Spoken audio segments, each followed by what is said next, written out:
Now we're going to continue. On chapter number 5, the book is going to be talking about the language itself.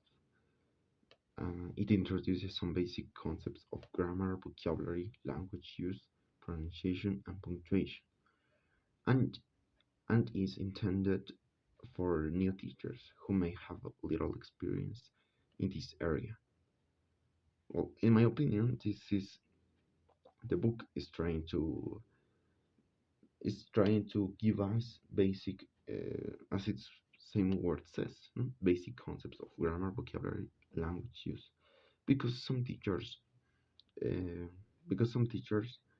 may, including myself, might be, might be, might talk very good in English, might write quite good in English, or listen or reading, but we always have to teach students in general, in general, in order in order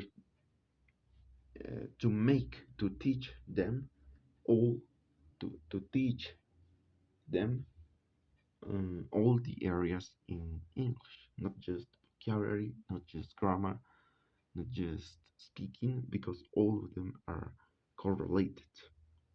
All of them. If you are very good in speaking, the most probably thing is that you might be quite good in grammar. And grammar, not necessarily that means that you have to know all the structure and be able to explain them, but just be able to use them, you know, because as in Spanish, we might talk and write very, very, very good, but we're not able to explain them, and that doesn't mean that we are totally zero, or um, totally bad at grammar, right? So now this is chapter 5 is designed in order to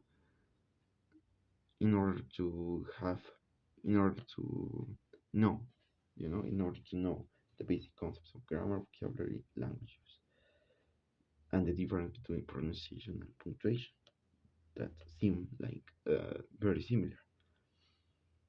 Now, on chapter number 6, looks at the various options of studying language, from very detailed presentation to rather more learner-centered discovery activities.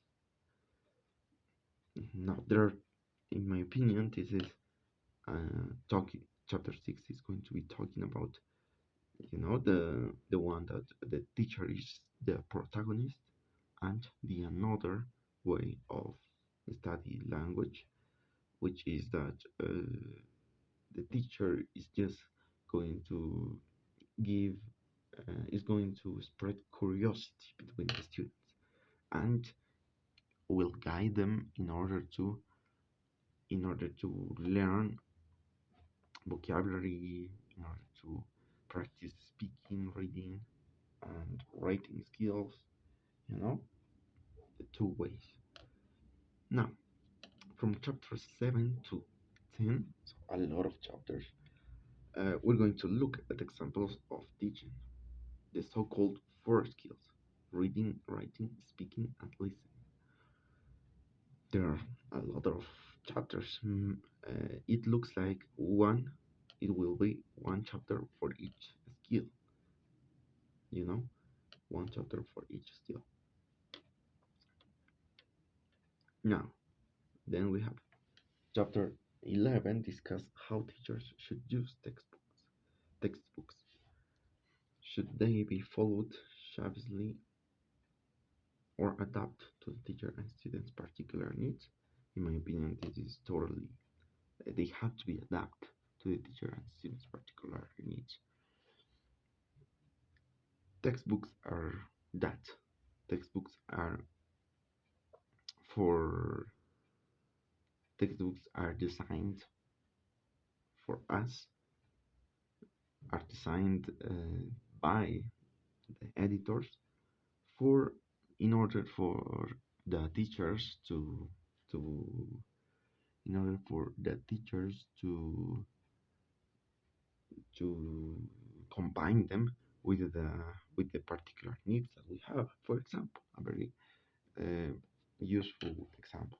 In Bolivia, we have the cable car, and that mean of transportation is very used, especially in the west of Bolivia, in La Paz, and also in Oruro, and also in Cochabamba. But uh, that kind of that mean of transportation is not in the textbooks, in any, almost any. So that kind of vocabulary that we have in Bolivia uh,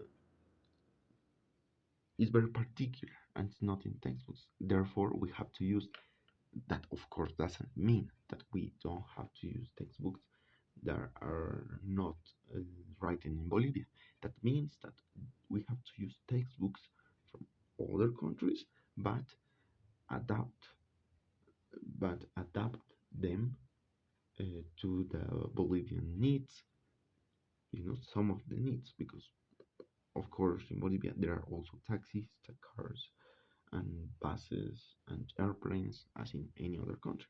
But some of the needs, some of the particular needs, we have to we have to combine them with the textbook. So the textbook is like a model, and the teacher is the one who is going to connect the textbook and the students and their needs. All right. Now let's finish this. Chapter 12 looks at why teachers need to plan their lessons and how they can do so. This is very important. I have learned it myself in the experience. At the beginning, when I was teaching English, in my first classes, I didn't plan my lessons. I thought that was a waste of time, but I was totally wrong. When you don't plan your lessons, your, for example, your whiteboard is going to look like a mess, totally mess, and that is ugly for your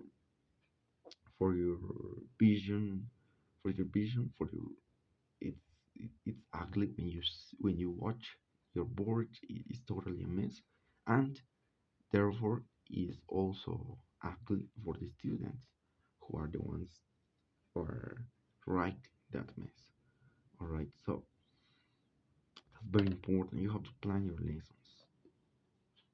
You have to plan your lessons in order to practice the four skills: writing, listening, reading, and speaking. Also, grammar, and also apart, you have to also be um, you have to also notice that notice that uh, the lesson the lesson lesson planning is not always going to be followed perfectly, but it helps a lot. It helps a lot because in the classroom there's always going to be a topic, maybe from your students, maybe from yourself when you're giving the, the lesson, that you didn't take into account in your lesson planning. All right, so you have to improvise a little. The bad plan lesson is very important. Now, those are the ones who we're talking right now.